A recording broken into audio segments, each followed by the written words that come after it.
Okay, we're back. We have Danny Larson on today's episode. Danny, thanks for coming on. Would you mind chatting about your background and giving a little bit of intro on yourself, and then we'll rock and roll? Yeah, Chris, thanks for having me here. I'm excited to talk about some things today.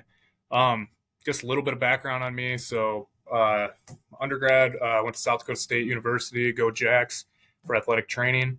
Um, After PT school, went to PT school in Des Moines University in Iowa, and then after that, I did a sports residency in La Crosse, Wisconsin, at Gunderson Health System. And then since then, I came to Lawrence, Kansas, where I currently work. So I've been here ever since. Um, feel like fortunate to have like kind of a variety of roles here. So I mean, primarily it's patient care, but also just kind of involved in some of our research efforts here. I go out one morning a week where there's a local NAIA university. I'll go out to the training room and see some people out there. Uh, and then I also am a PRN, athletic training staff, for our hospital organization too. So every once in a while I'll do some like event coverage.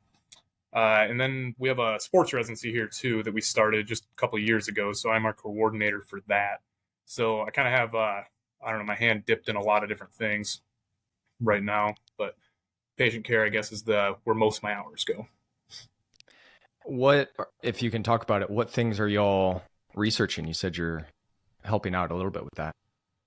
Yeah. So we've, I guess, just to kind of get our feet wet, a few years ago, we started with just a simple like reliability study on just like some hamstring dynamometry testing. We were able to publish that, and then we have a few other things in the works right now. So we have one study that we're writing the manuscript right now, but it's just on the using the ACLR and kind of at what like time point to use it, whether you do it like before or after testing, and seeing if like exposure to completing objective testing influences an ACLR score.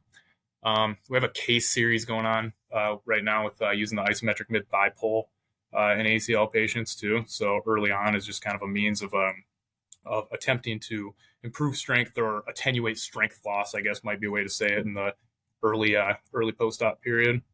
So those are a couple things. And then, I guess we do also, not all ACL stuff, but we do have like a large total knee trial going on where we have people pre-op, and then throughout a few stages post-op, they'll come in and they'll do some squats for us on our force plates, and we're just kind of looking at their symmetry of weight bearing over time during those squats. So we also have that going on. Wow, that's great. Are those patients actually you all are treating, or they're getting care elsewhere and they're just coming in post-treatment? Yeah, most. I mean, the any of the ACL stuff, or those are ones we're treating. The total knee stuff, we have a lot of them here, but some are just elsewhere too, and then they come back here for just testing. So I mean, it's our like the surgeons in our organization. If they're the ones that did the surgery, then just at their MD follow-ups, then they'll come over to us for testing. So I mean, some are doing rehab in our facility, others are elsewhere, but I guess they all come back here for the MD follow-up and testing with us. Got it. Well, I somehow stumbled upon this random JSPT blog. I don't know how, but I thought it was a gem, and I reached out to you. So the name of the blog is "Everyone Keeps Saying That Rate of Force Development is Important. Now, how do we improve it?" And this was on JSPT. It is a blog, correct? Not an actual. Yeah, no, it's not like a peer-reviewed thing. But. Yeah, I didn't even know they had blogs, but this was great. And I read it, and it is a very pragmatic way to understand rate of force development and utilize it in a variety of contexts. And at the end, we'll go into two kind of polar opposite examples of an athlete, younger athlete, post ACLR, and an older 71-year-old patient, and how you can utilize these principles and implement rate of force in either of those two populations. So to start, can you just define what actually is rate of force development? Yeah. So depending on who you're talking to, I guess this can mean like some different things. But for my purpose, and honestly, like all us like rehab clinicians, like I feel like for all intents and purposes, we can just boil it down to the ability to produce force quickly. Like that's really what we're talking about. You can assign different definitions to it, like this rise over run, and like the slope of a force time curve, and that sort of thing. But yeah, for my purpose, like, it's the ability to produce force quickly. And that's kind of how I define it. So, I mean, it's kind of a parameter of trying to get an idea of the explosive qualities of a person. And to that point, do you think it's warranted to differentiate some things like power or impulse or explosiveness, or at least for this context, those all have very similar meanings? Yeah, man, I think yeah, again, like they all have different like definitions and calculations and everything, but when it comes down to it, if somebody's trying to say like, they want to be powerful or someone wants to be explosive, like we're all talking relatively about the same thing. Like we're wanting to produce force as fast as we can and be somewhat explosive with a certain movement or a task or an action. So, if you're if you're somebody that like, I don't know, maybe like measures repeated counter movement jumps like over and over again in like a strength conditioning setting, like, then yeah, I mean, looking at these definitions, there can definitely be nuance there. I know when I first started learning about this, I was like, I kind of joined this whole like impulse train that like everyone was like, oh, impulse is a more robust measure, and I still kind of agree with that. But when it comes to the discussion, it's like we're all talking about like relatively the same thing here. I mean, you improve rate of force development, you also improve impulse. So, yeah, let's just get people explosive and being able to produce force fast. Yeah, and maybe if we don't have to say rate of force development each time, we just cut it down to RFD for the rest of the Yeah, conversation. RFD. Yeah, I prefer RFD or explosiveness. Yeah. Perfect. Yeah, either of those. This may seem very obvious, but why is it actually important? Yeah, well, I'm kind of glad you brought it up. RFD is a thing I mean, the concept has been around for a long, long time, like in S&C literature, and recently it's made just more noise, like in the rehab world, as it rightfully like should have. Like, I'm glad it is now. The big reason why it's important is because it actually like considers time in our ability to produce force, and that's how the world works. Is there's time constraints to everything. So whether we're talking about an athlete that is like jumping, somebody sprinting, or just somebody trying to catch themselves from a fall, we only have a limited amount of time in all of these different activities, these different tasks to produce force. If you were to test somebody's like max strength or max force with anything, maybe whether it's um, a max squat, whether it's like an isokinetic test, isometric test, whatever this may be. For most tasks, most actions, most muscles, it's going to take at least like 300 milliseconds to reach that max. Can be up to even a whole second or even more, depending on what it is. But all that stuff I mentioned earlier, running, jumping, throwing, falling, all that stuff happens much less than that in like 200 milliseconds or even less. So we don't have time to actually access our like full force producing capabilities. So that's why it's so important to understand this concept of RFD, just because that's how the world works. I mean, life has time constraints. All these tasks, actions, sports, abilities all have time constraints, and we need to be able to operate within those time constraints. You'd mentioned some things like isokinetic, dynamometry, things like that can be easily used to measure peak force or someone's like the most amount. But from a rate of force development perspective, how is it typically measured and tracked?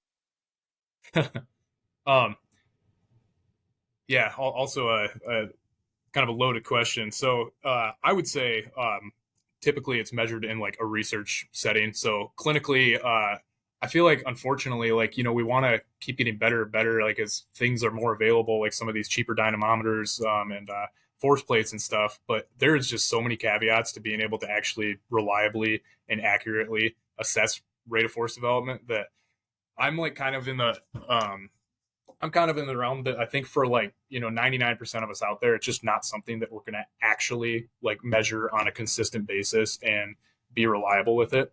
In the literature and in research settings, yeah, you see it typically measured either using force plates, doing something, some kind of isometric task like a isometric squat or like a isometric mid thigh pull, or you see it on an isokinetic dynamometer, which is in isometric mode, doing something like a leg extension, which is like the common example. Um, and then there is some like handheld dynos out there, and like pole dynos, like the like Tindeck and stuff that'll, their software will do it for you. But again, just because the software can do it doesn't mean that we're necessarily getting an accurate measure. Um, I guess I'm pretty lucky here. Like we have like all the things that like I could like want to use. Like we have force plates, we have an isokinetic dynamometer. I played around with trying to like measure like leg extension RFD on our isokinetic dynamometer in isometric mode. Played around with it for a while, and I still do play around with it. Like if I get like the right person, we might like try to get it, but it's tough, man. It's like because everything matters with it, like the patient setup, the stabilization, the joint angle, the system that you're testing on itself. So like we have like a HUMAC norm, and I know a lot more people have these HUMAC norms out there now.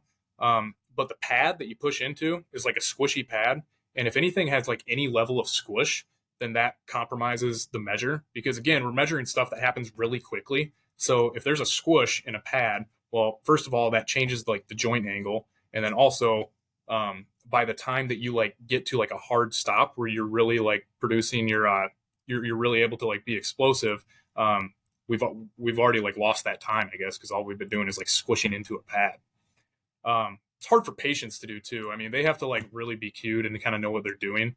Like I have like a decent, I don't know, training history myself, and it's hard for me. Like when I try to do it myself, like it's hard for me. Like you have to start with, ideally you're supposed to have like no pretension. So I mean, you're supposed to be hanging there, just like, your limb is just like limp. The muscle's not like firing or anything yet. You can't do any counter movement. Like a lot of people want to do like a quick like counter movement, like even if it is just some like leg extension task. You see people want to do like this real quick, like they'll try to pull back and then push first. So it's a lot of things like that, just kind of compromise the measure. And then even if you do all of like all the stuff right, it's going to be a variable measure anyway. Like since we're talking about a really quick measurement, there's just there's a lot of things that can affect it, like the person's just like their level of excitability. So are they fatigued like that day? Did they get poor sleep? Did they like pop some caffeine before coming in? What's their actual like focus when they're doing it? Like, are they, what are they telling themselves in their head? Are they thinking like fast and hard? Are they saying like, I'm going to kick through this thing? Like all that stuff, like matters to the measure. So even if like somebody's like, familiarized with it, you got an experienced like clinician that does it a lot, it's still going to be a highly variable thing. So when you test somebody and then retest, you have to have a pretty darn like significant change on that to be confident that you actually saw a real change and you didn't just see like the normal testing variation. So I think that's why it's like those reasons why I think measuring like RFD itself is not really like, I don't know, happening clinically right now. We do use like proxies for it. So I think like that's totally fine, like to use some proxies for it. Just you got to understand what you're actually looking at. So your other measures of explosiveness is like a single leg vertical. Even a single leg vertical, we still spend a fair amount of time on the ground, and that might correlate a little bit more with like max strength than it does with RFD. Looking at the reactive strength index with like a drop jump, so that might be something that correlates a little more with RFD, just because it's a very time limited task. So I think using these proxies is good, but unfortunately, like I don't think we're ever just going to be able to like consistently like track RFD itself like at scale, like at a large scale. So that's kind of where I'm at right now.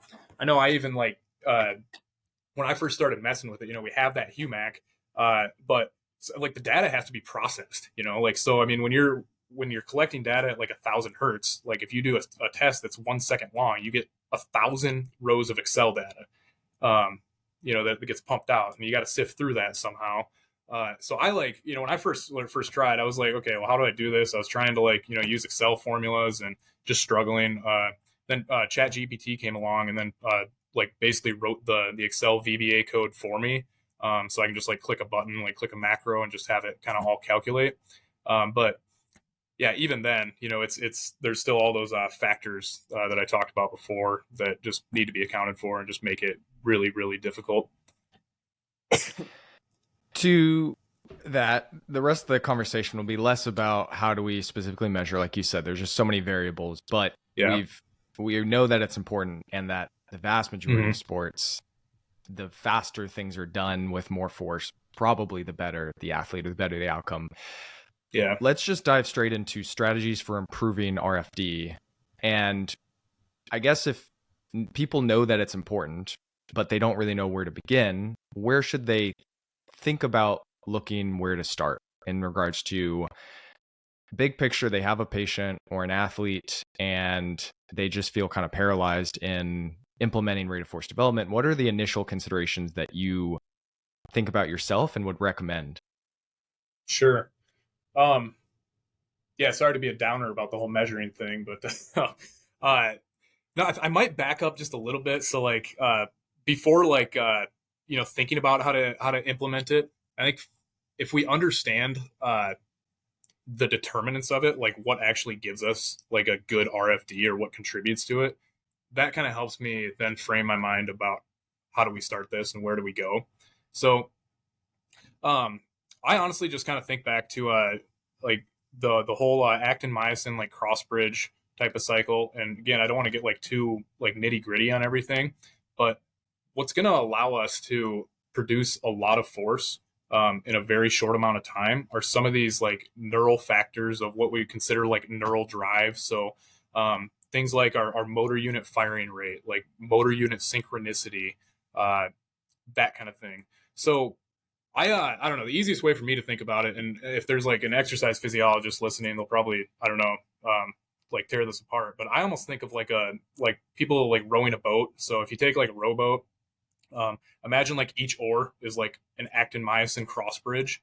If we want that boat to go fast, um, there's a few different things we can do. We can stick more oars in the water while we're paddling. So that is like recruiting more motor units, just sticking more oars in. So that's just getting more motor units, more cross bridges firing. Um, we can also make sure that everybody's stroking their oars like at the same time. Like if you have people not entering the water at the same time, um, that's going to slow you down a little bit. Whereas if you're all in sync, you're going to get more speed out of that. So all that is motor unit synchronicity. And then there's also just like the firing rate of each motor unit itself. So with the oars, this is just increasing the stroke rate of the oars. So if all the oars are entering at the same time, they're all like, starting to pick up the pace with their actual strokes, then we're kind of maximizing the synchronicity. We're maximizing the firing rate. We're maximizing the recruitment out of that. And we're going to go faster with that boat, just like how our muscle is going to contract faster and our joints are going to move faster. Uh, so I don't know. Hopefully that analogy kind of makes sense. That's kind of how I picture RFD happening. Is we're trying to make all that stuff happen. Um, so when it comes to thinking of like where do we start, it doesn't just happen by accident. Like I mean, those oars don't all go in the water like just like at their own at the same time, like just by accident. So I mean, it needs to be a very intentional thing, and I think this is like one of the biggest things with RFD is this concept of intent. Um, just having the thought of trying to like move your body, move a limb, move a weight as quickly as and explosively as possible. That's what's going to start to work on RFD, and that's what's going to start to put these oars in the water and get them synced up and get them moving quickly. So I think just incorporating this concept of intent into things that you're already doing is, for me, the easiest place to start. So if somebody can do, let's say they have like a bodyweight squat is like, one of their exercises that they're doing. If they're proficient in that movement, they, look good technique wise overall, then all I'm going to do is I'm just going to cue them to have a more intentional, like fast movement during that squat. So I'll say, okay, you're going to, let's say it's a box squat or something. You're going to squat down, touch this box, and then I want you to just pop back up as quickly as you can. Literally just stuff like that gets gives them that kind of neural drive, starts getting them to produce force more quickly. It gets those oars in the water and gets them synced up. So now they're taking the exercise that they're already doing and they're putting kind of a rate of force development emphasis on it. So to me, that's like the easiest place to start. Like you don't have to, it's not any like, there's not like a special exercise that works on it or anything. We take the things that we already do and we just do them intentionally fast and intentionally explosively. That reminds me, I just took Scott Morrison's course this weekend, Optimal Loading, and he had very practical strategies of implementing RFD as well, with even if it's an individual that's you're doing home health with them and they're doing sit to stands and your cueing, like you said, is I just want you to stand up as quickly as possible. And the intent is there to execute the stand as fast, even though they're potentially moving pretty slow. There's more actual, the hope for moving it faster over time. So even if things are slow, the intent should still be to move things fast. Is that correct? Yeah, yeah, absolutely, man. There's an article. It's like oh man, let's see. I think it's like Schilling. It was like 2008, 2009. But they had people squat uh, like different loads, like either intentionally fast or like intentionally slow, and then I think they had a couple different levels of it. But it's pretty wild, like the amount of like force differences you see just squatting the exact same load, like fast versus slow. So I mean, I think I could pull it up, but they saw I think some crazy numbers, like your max force during like a squat could be like 3 times as high just doing something fast versus doing it like intentionally slowly. So yeah, it is pretty wild just kind of seeing seeing some of those changes that are out there. And yeah, I think Scott's examples, yeah, are really good too. I mean, you can even with some of those people, like do it a cross reps. It's like, okay, we're doing a set of 5, but you're gonna like we're gonna set a timer to this, and you're gonna try to like finish these reps, before the timer ends, wherever that may be, and that could be complete. It could take somebody 15 seconds to do that, or it could take somebody 3 seconds to do that. But you can kind of meet them where they are, but still incorporate like this concept of kind of putting the time constraint on to just get them to have that intentionally quick movement. Throughout the session, do you believe that all exercises should be the same in regards to this intent to move it as quickly as possible should be there? So this RFD component essentially would work in every context? I mean, no, not necessarily. I mean, I don't know. There's always going to be caveats, and you can pull different cases. But I mean, sometimes I'll have people do things like intentionally slow if like we're at the point of we're still like working on just kind of like technique and stuff, just to we're however you want to phrase it, their motor control or neuromuscular control, stuff like that.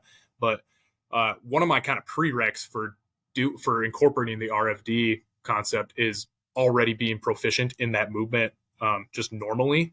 So if we're proficient in something, then I think for most cases, if our goal is improving RFD, then yeah, absolutely, we're gonna get more out of it by trying to move that quickly.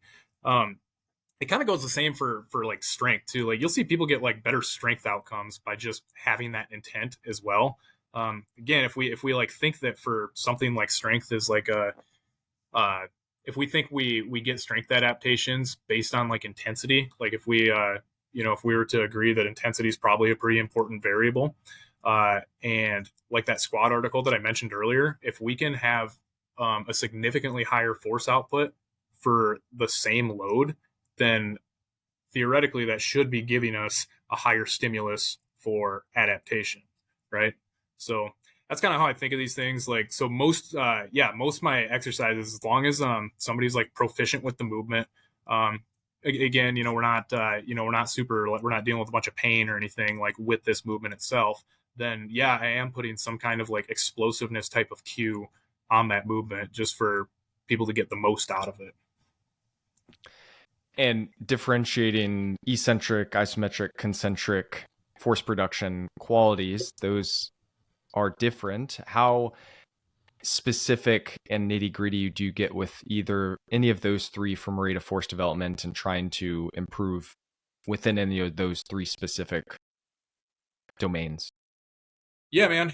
Don't sleep on the eccentric and isometrics. I think, concentric's the easiest place to start, just because it feels like the most kind of natural for people. I think, and again, you're doing it with stuff that they're already used to, like movements they're already used to.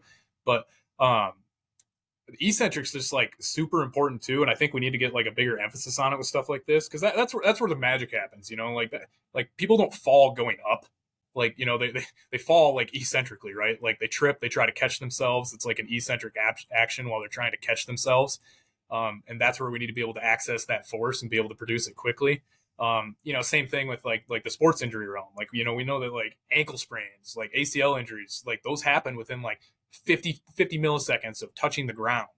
Um, and again, when we're touching the ground, we're landing. That's an eccentric thing. So definitely don't sleep on the eccentrics. And this is something that I've like tried to incorporate a lot more, a lot more of over time. Now you got to keep in mind that this is definitely going to be like more, uh, just or less, maybe not. So maybe a good way to say it is like it's a lot less natural for somebody to just like pick this up. So again, I want to make sure they are like really proficient in whatever the movement is. So we can use the squat example again. If somebody is just like really competent, proficient in doing some body weight squats, then I can start having them do it with the intent now instead of trying to come up as fast as they can, they're going to try to drop as fast as they can and just slam the brakes at the bottom, like at the stopping point. And even if it's like, an older patient at like a fall risk, you can still do this like safely too. I mean, you can have the box behind them, you can have a limited range.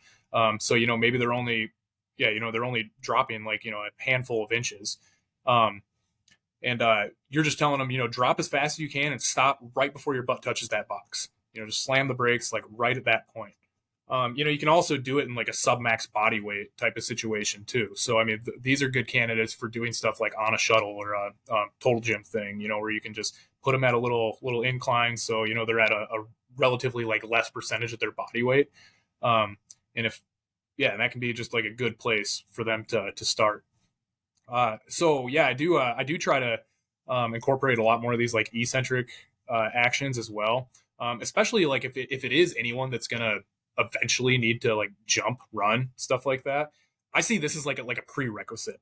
Like doing a drop squat as fast as you can. All that is that's the first part of a counter movement jump.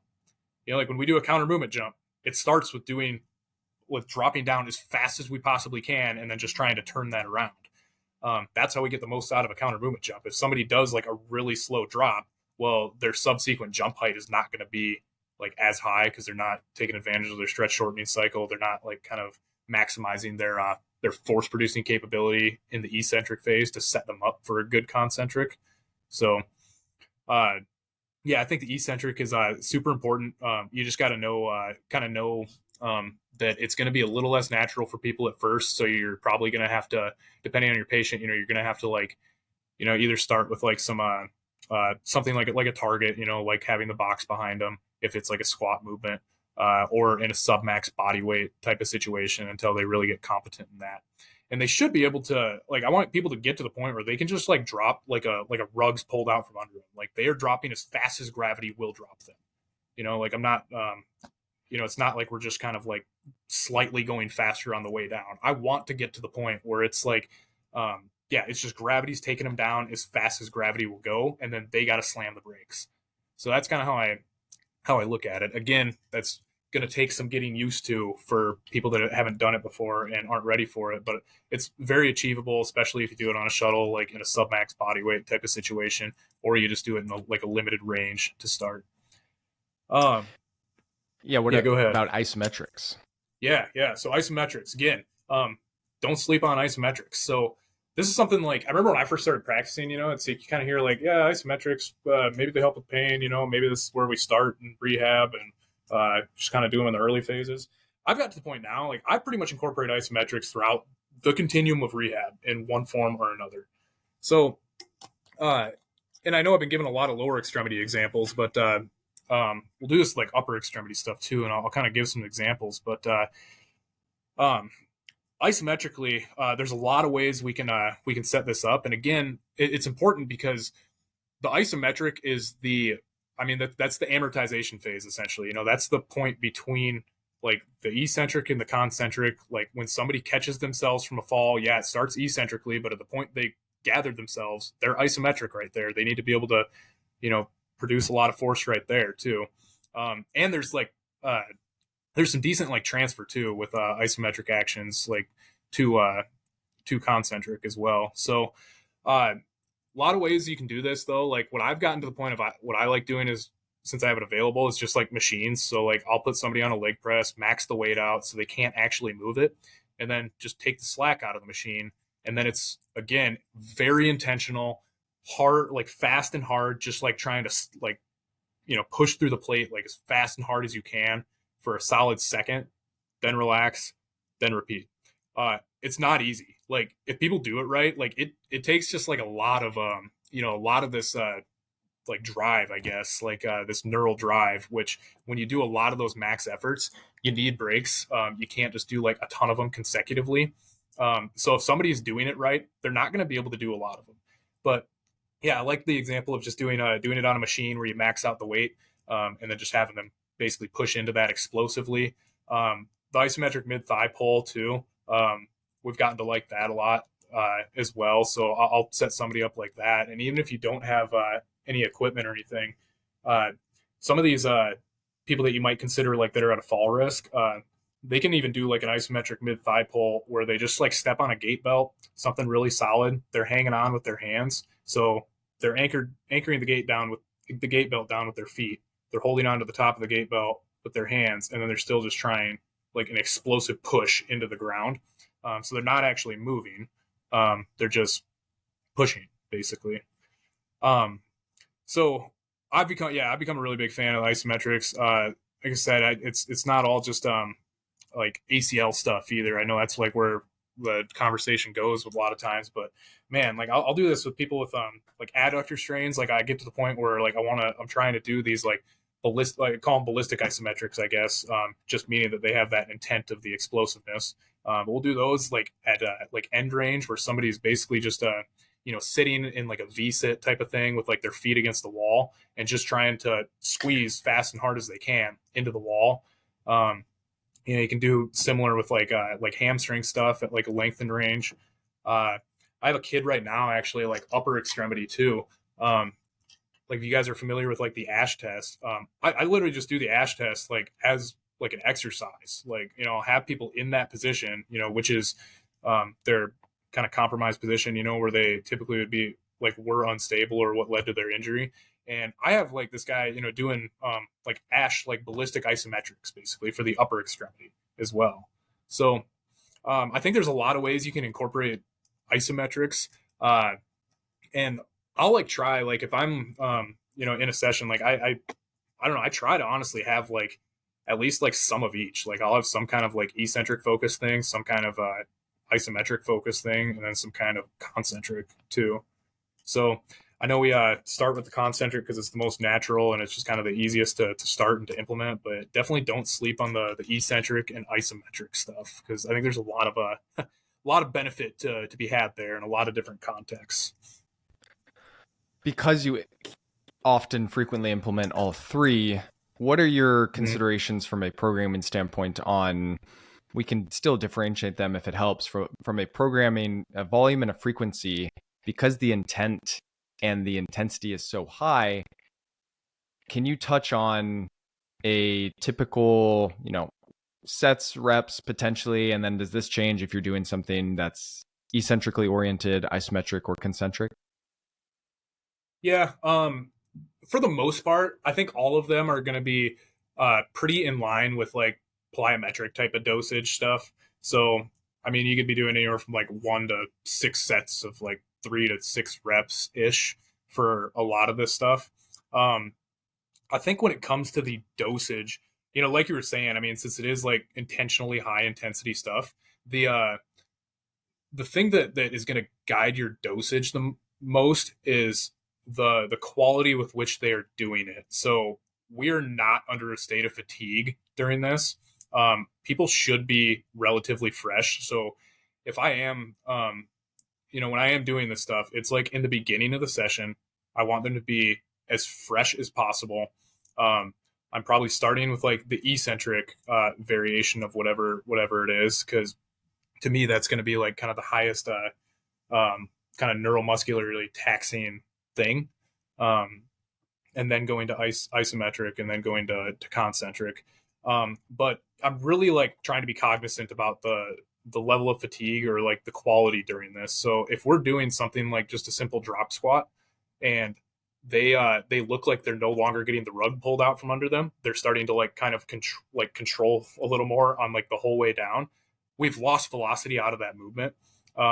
So they need more rest. They need to move move on to something else. But uh, when they get to that point where they're starting to lose velocity, they're no longer getting an effective like stimulus for adaptation for specifically explosiveness and RFD. They might be getting some kind of other stimulus as well, but when it comes to the explosiveness, as soon as you start pulling some of those oars out of the water because you're fatigued, you no longer have as powerful of a stimulus for RFD adaptation.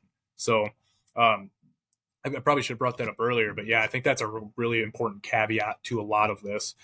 So I will say, even though I know, like we mentioned earlier, like yeah, we might give these RFD cues to several different exercises, but I'll only have like a few different like a couple like 2 or 3 different things that are really intended to work on the RFD.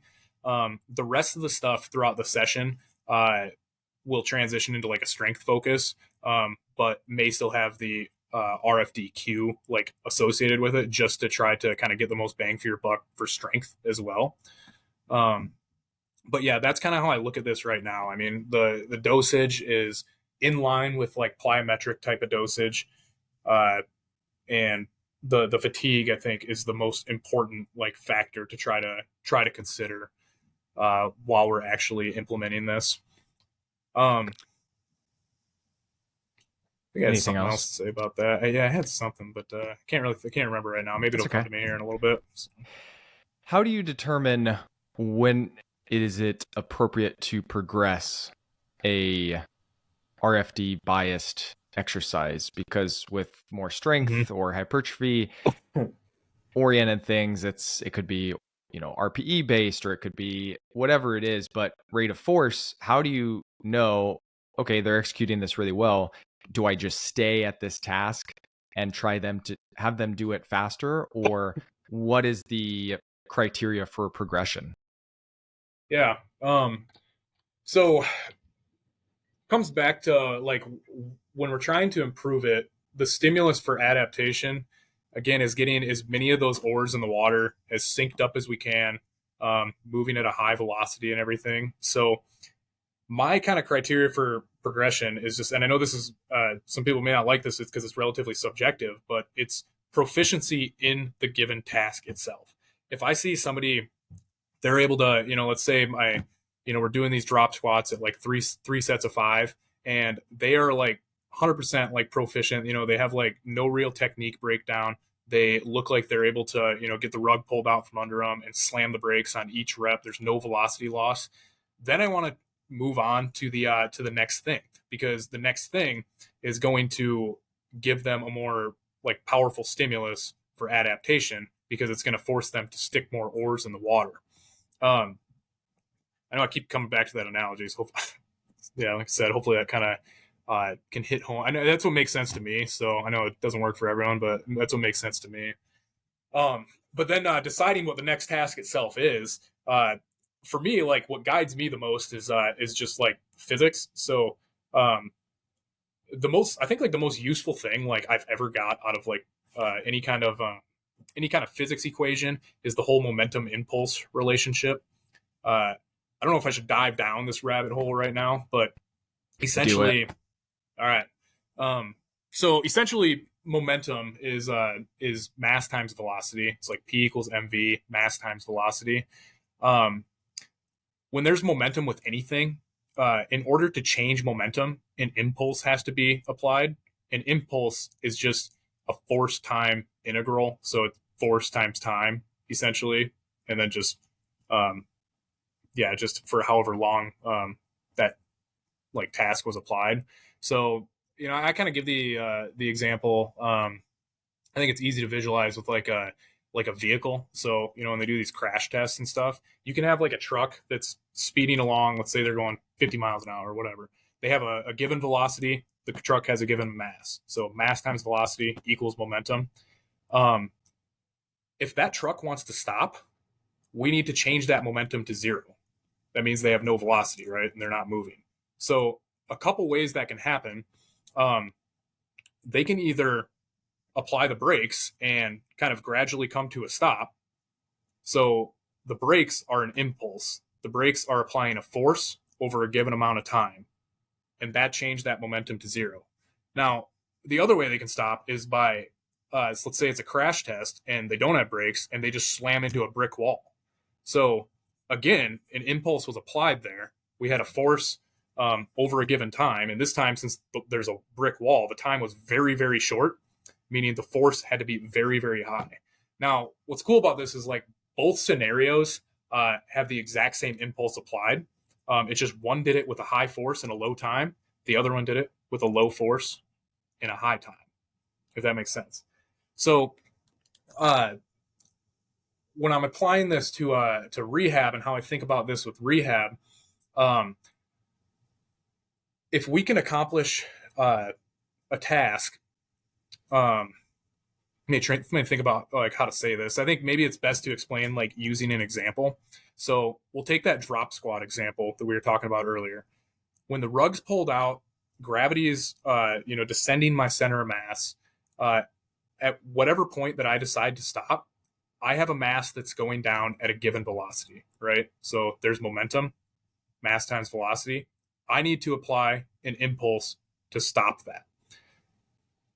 If I want to increase the demand of the task, I need to essentially enter that stopping point with more momentum. And since my mass isn't going to change, then I'm going to try to change the velocity. So going up from a drop squat, all I do is now I drop off a box. So again, since I'm dropping off a box, I have more time for gravity to accelerate me. So when I enter the stopping point, my velocity is higher. That means my momentum is higher. That means a higher impulse needs to be applied in order to stop that momentum and keep me from just like collapsing into the ground. So, and as long as I'm proficient with the movement, my stopping time should be relatively the same. Like I should be very proficient in just like coming to that squat position and being able to stop and slam the brakes right there.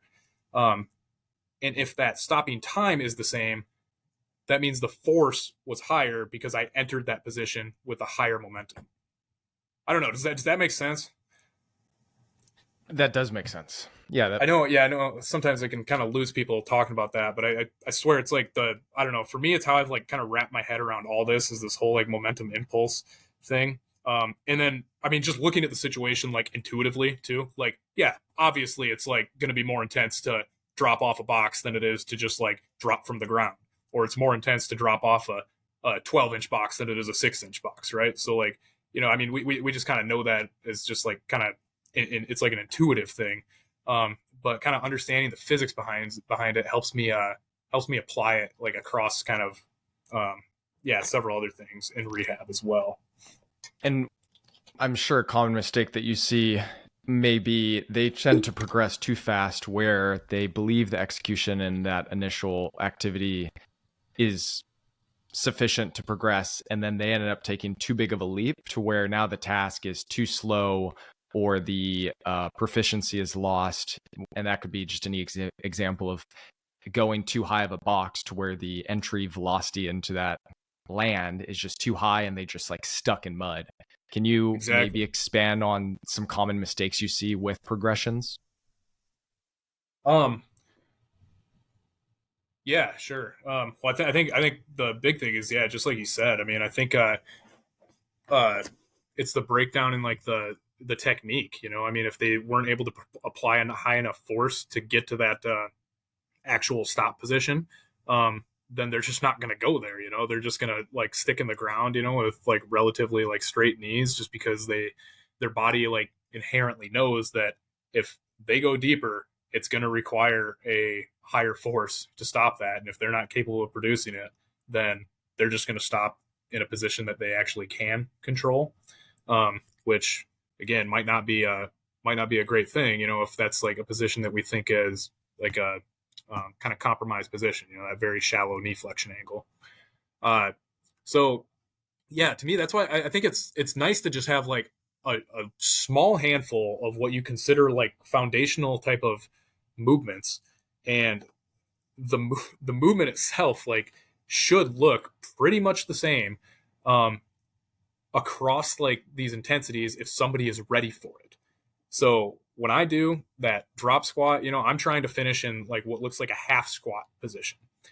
I'm trying to finish the exact same way when I drop off a 12-inch box, and then when I drop off, a 15-inch box, and so on. That finish position like needs to look the exact same. That speed of the movement needs to look the exact same. When it comes to RFD, velocity is going to be a big driver here. So if we're losing velocity, then we're not really getting the same stimulus for adaptation. Now, I don't want to make it sound like doing things with like low velocities is like bad all the time. It's just know that we're prioritizing velocity like in this RFD context, if that makes sense. I know like some people will apply this, and I've kind of messed around with this too, but taking a task and instead of changing the and actually changing the mass to make the demand higher, to make the momentum like higher. So if momentum is mass times velocity, and I'm doing the drop squat, well, if I can maintain my drop velocity and then just pick up a kettlebell or something, I've changed my mass, so I'm entering the stopping point at a essentially a higher momentum. Some people will do stuff like that, so I don't want to make it sound like you can like never do stuff like that. But just know that like when you're trying to improve RFD, like the velocity of the movements is the emphasis and is the priority. The drop squat, I'm assuming you're considering that synonymous with a snap down. Yeah. Some people call it snap downs. Yeah. People wanted to picture it in the snap down. They picture it. That's a very common entry level starting point. From an upper extremity standpoint, we don't have to dive into subsequent progressions, but where would you typically start from a upper extremity rate of force development exercise? Yeah, again, I think the starting point is taking the exercise that they're already like proficient and competent in, and just adding the cue of trying to move it concentrically as quickly as possible. So, sideline external rotation, if somebody's like doing that, they got a little weight and they're proficient with that, then they can just try to, maintain their technique and everything. But now we're just trying to like blast that thing up and then control it back down. So I think the starting point is do what you already like have available to you as far as exercises and like, available movement patterns that people are good at, and just add that intentionally fast concentric movement to it. You can set up like, the ballistic isometrics too, with upper extremity stuff, with just pushing into walls, pushing into, immovable objects, that kind of thing. Eccentric stuff, I mean, again, there's options there. I know you see a lot of times, like, one of those common exercises is like where people like, throw a ball over someone's shoulder and they got to kind of catch it and like decelerate the ball, like when they're in half kneeling. So like, that's like kind of like this eccentric example where they got to sort of bring that ball to a stop. I'll do that like manually with people. Like I just had this kid like yesterday I was doing, where I, his arms up in kind of this like overhead flex position, and I'm like literally just like throwing his arm down, and he's trying to like slam the brakes with his arm, like after I like throw it down. So, that's stuff like that you can do eccentrically. I mean, you can also do upper extremity weight bearing stuff. So, why we do drop lands with our legs, we can also do that with our arms. Just drop off a small box into a landing, on the ground, like in a push-up position, basically. So, I think the same rules as lower extremity still all apply. Apply here, I guess. You ever throw Betty off the bench to see if she can catch herself? That's one way to do it. Discharge criteria. Yeah, maybe when the I don't know, Jayco or whoever it is isn't looking. So. Yeah. Let's go um, into the two examples of, speaking of Betty, this 71-year-old high fall risk individual.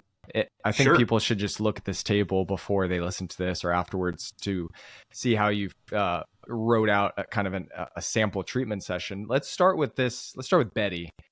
Do you want to discuss Betty's background, or let's make it up, and then how you kind of ordered this sample treatment session? Yeah. So yeah, let's just say Betty, 71-year-old lady. She had a fall. I don't know, 3 months ago. No serious injuries from it, thankfully. But she was referred, for just fall risk reduction. Whatever you want to call it.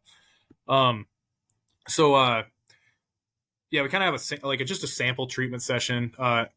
And again, this is just an example. Like, it doesn't have to be exactly this way, but let's say, I've been working with this person for a couple sessions already. So, I know her like baseline movements that she can do. I know some things that she's like competent, proficient in. So starting the session, uh, the first thing, like after a warm up, that I have in this table, I guess, is doing an eccentric RFD focused exercise. So in this case, the example is just a drop squat on a shuttle at relatively 50% body weight. Why is it at 50% body weight? Well, in this example, that's the intensity that she's proficient in, and that she can actually kind of maintain like that velocity of a drop during. Again, we're on a shuttle. Like, she's not going to fall. Like, she's, that thing can bottom out and whatever. So it's a safe way to start. It's relevant to the task at hand. I mean, she's in there, for a fall risk. So we're doing an eccentric RFD task. The eccentric thing, again, in my mind, is going to be the most neuromuscularly taxing thing. So I want to be fresh for it. This is the beginning of the session. So we start there. I'm cueing her basically to drop, like, as she gets used to it, to drop as fast as she feels like she can control. And then eventually, after she gets a couple practice reps, then it's like, all right, now we're going to drop fast, like the rug's pulled out from under you, and slam the brakes when we get to that, whatever your desired stopping point is, a half squat position, quarter squat position, like, whatever that may be. So that's where we started. Dosage, like what I put on here, again, this is like a variable. I mean, you could debate it, but I put just doing a few sets, like 8 reps. So I know that kind of exceeds what I was saying earlier with like the plyometric type of dosage, but this is such a relatively like low intensity, I guess. And it's based on how she's doing with the movement. Is she looking like fatigued? So if I were to rewrite this, yeah, like I might, drop those reps down. Or if she was actually able to accomplish the full 3 sets of 8, and quality looks good, she wasn't losing any velocity, well, then next time I'm going to like increase the intensity. We're not going to do 50% body weight. We're going to do 75% body weight, or, whatever you choose. So after that, the next example is going on to an isometric task. So this is just the isometric mid thigh pull. So yeah, in this one, we kind of have a lot of ways you can set up the mid thigh pull. Again, the mid thigh pull is like a slept on thing. But in a rack, you can put a barbell like underneath the safety bars, just so you can't move it. We have a dedicated kind of mid thigh pull rig. But for anyone, if you have like a strong gait belt, just have the patient stand on the gait belt. It's like a closed loop, and then they grab the top of the loop, and they can literally just push into the ground from there. So with this, her cue was push yourself through the earth. So that's again, if you wanted to even like probably make it a little better, I mean, you could say push yourself through the earth as fast as you can. That would put a little bit more of the RFD spin on it. She was doing 4 sets, 5 reps here. This is another thing, that I might change a little bit if I were to rewrite this, but I had 5-second holds in there. That's going to be leaning a little more towards like strength. They're trying to improve like max force capabilities. If I was really, really wanting that ballistic intent, I'd probably drop that down to just like 1 second. It's just the intentional explosive effort. And then from there, like the rest of the session is really transitioning into more of a strength type of focus. But but I still have the cues for the RFD, just because those are also helpful for strength as well, and getting the most out of your exercises. So uh, the way the way this kind of like flows, I guess, is in general, like I'm trying to start with the most neuromuscular taxing things. Those are going to be multi-joint movements involving large muscle groups, and then transitioning to maybe single joint movements, smaller muscle groups. And for her, I'm trying to encompass most major lower extremity muscle groups. So if anyone wants to kind of look at this table as just the example, I mean, we go into exercises like a step up, a leg press, a standing hip abduction, calf raises, and then single leg and then single leg extensions. So that, I think that to me would be a pretty like for this patient, like a pretty like thorough session to address her deficits that seems reasonable. All the cues that I have, again, it doesn't have to be this way. These are just like some examples that I like, and things that I've sort of found. But I know there's other people out there that have like great cues. Like I don't know, I've heard some wild things out there before. People trying to like launch out of a rocket ship, or like if you really want to make a salient cue, and you're doing let's say like a little drop step down type of thing, where somebody has to drop off the side of they're doing like a drop squat, but they're on a step. So they're on one leg and they just got to stop before their other foot hits the ground, like put their phone right down there. And they got to stop before they basically crush their phone. So I know that's pretty archaic, but anyway, I've heard it done. So yeah, I love the one for Betty, the heel raise, explode up like you're shot from a cannon. I'll just tell them to make sound effects. Like if we're slamming a med ball, it should be like, make whatever sound you want. Just get after it. Or I'll start making sound effects and then they get uncomfortable. So yeah, I think all these, like you said, even if they're just kind of accessory or just general hypertrophy, lower extremity exercise, the intent is still there. Shove a hole through the plate for the leg press, try to launch the weight through the ceiling for the leg extensions. I think it's so easy to like go in autopilot mode for patients, and then like you get stuck talking to them, and next thing you know, it's like 3 sets later and they were, it was an RPE 2, and what did we really accomplish there? Yeah, for sure. You know what's kind of wild about it too is like I find that when I start giving these cues, we start to get to like a real intensity that's going to create some change. So like you were saying, it's like, maybe accidentally we were at like an RPE 2 or something that would have been relatively easy. When you start giving these cues, people find like it'll show them as the patient and it'll show you as the clinician what they can actually do. Because I feel like people just don't give themselves enough credit for like how much they're actually like capable of. So, I mean, I think a lot of people have seen it. You put somebody on a leg press or something, you set a weight, and you're like, all right, let's push this weight, do a set of 8, whatever you're choosing. They'll try to push it like one time, and it's like, oh no, that's too heavy, or it like moves up a little ways. It's like, no, let's just we're gonna stick here. Let's try this again. Just keep pushing, and try to just like launch this thing up. You're trying to put your foot through that plate. When people start to get some of that drive, the rep itself feels easier. And what they previously thought like they weren't able to do, or that they'd only be able to do a couple reps of, they will knock out like 20 reps, and then it just shows like me, like I've like made this mistake like countless times, and just, I don't know. It just, it's one of these things that just really helps, I think, get to an appropriate intensity, is having that cueing to kind of drive this appropriate intensity.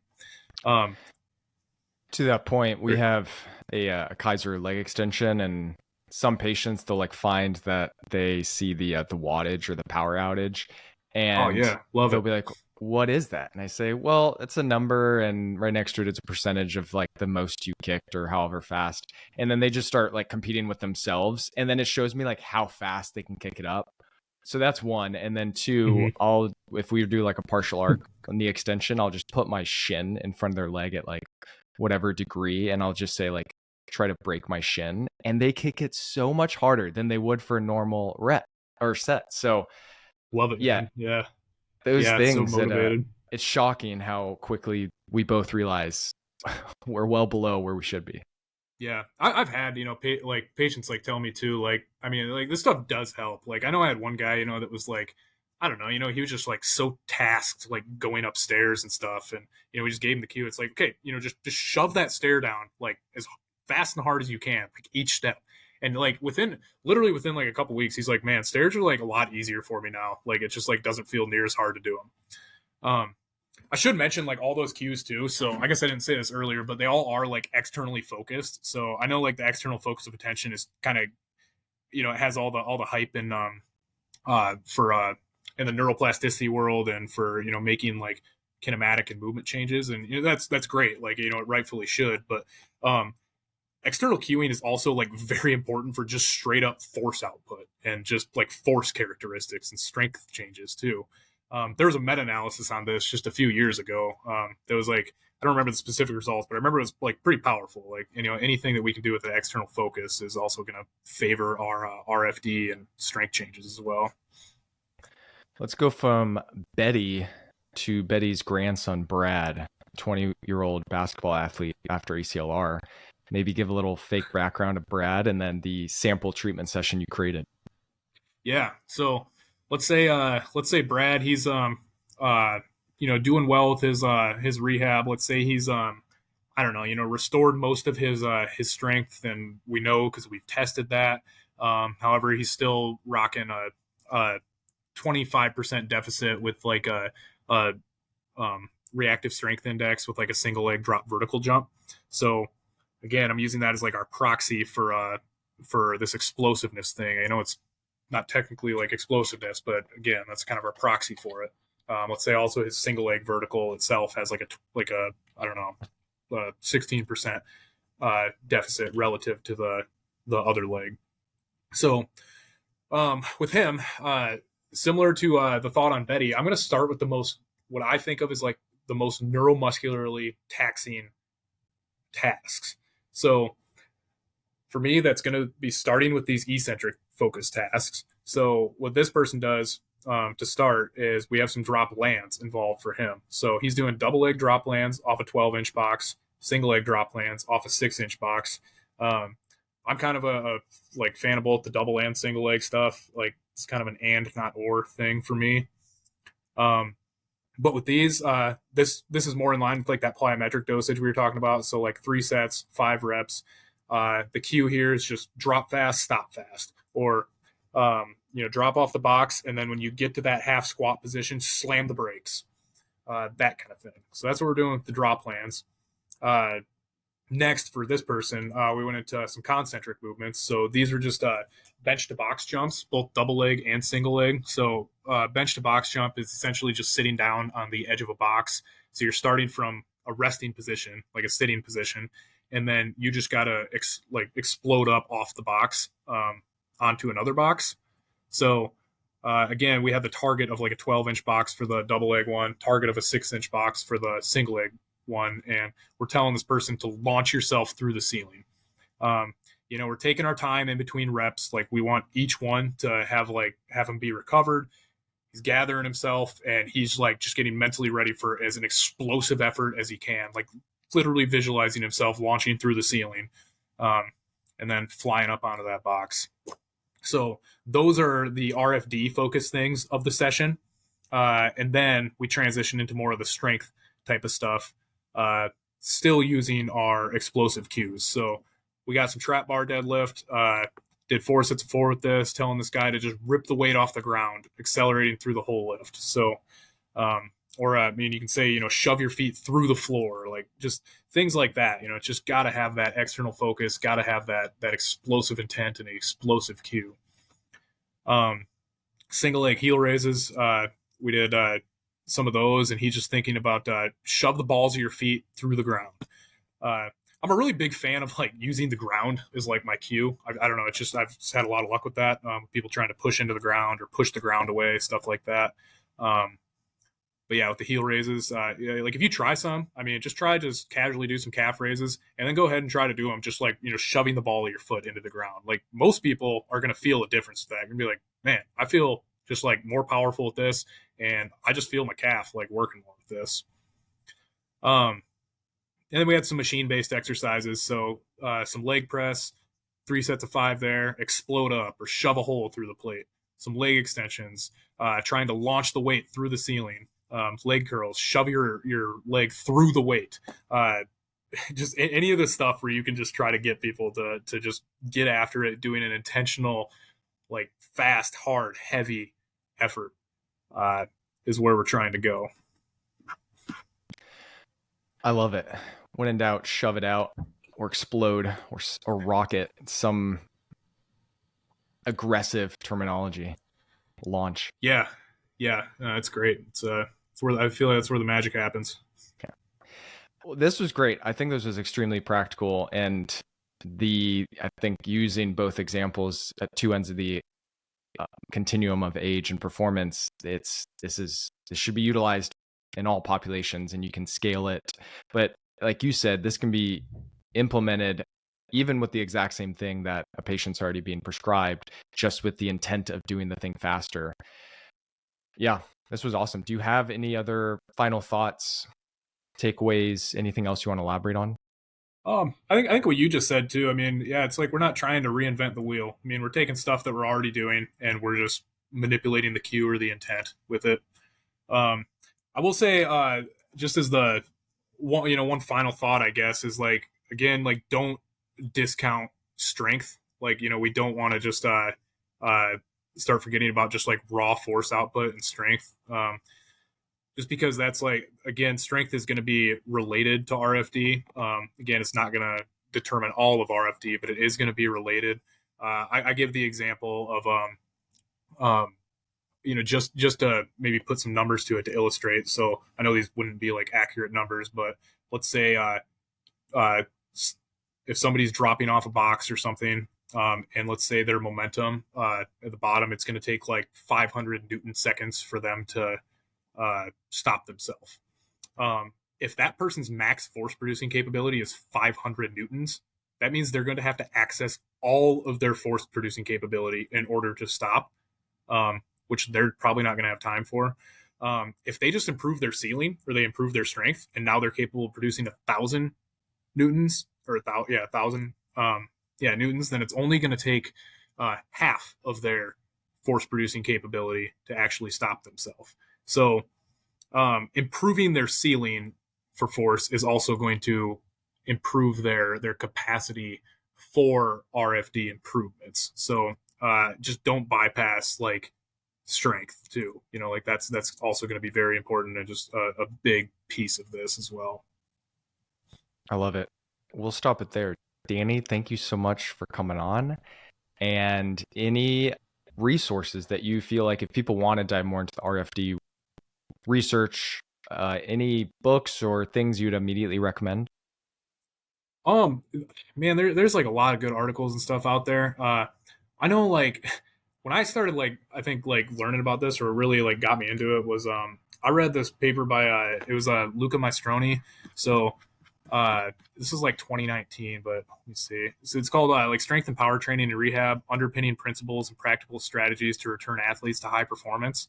I don't know. That was just like an amazing read for me and sort of like put this all together.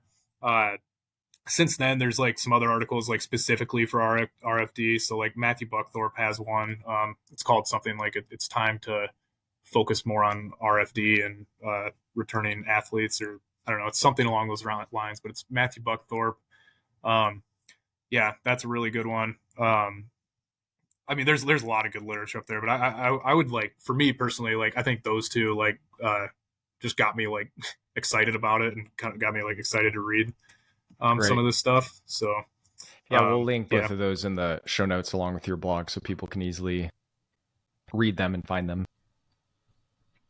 Yeah, perfect. Good stuff. All right, sir. We'll call it there. Thanks again, Danny. Yeah, happy to be here. So hopefully somebody can get something out of it.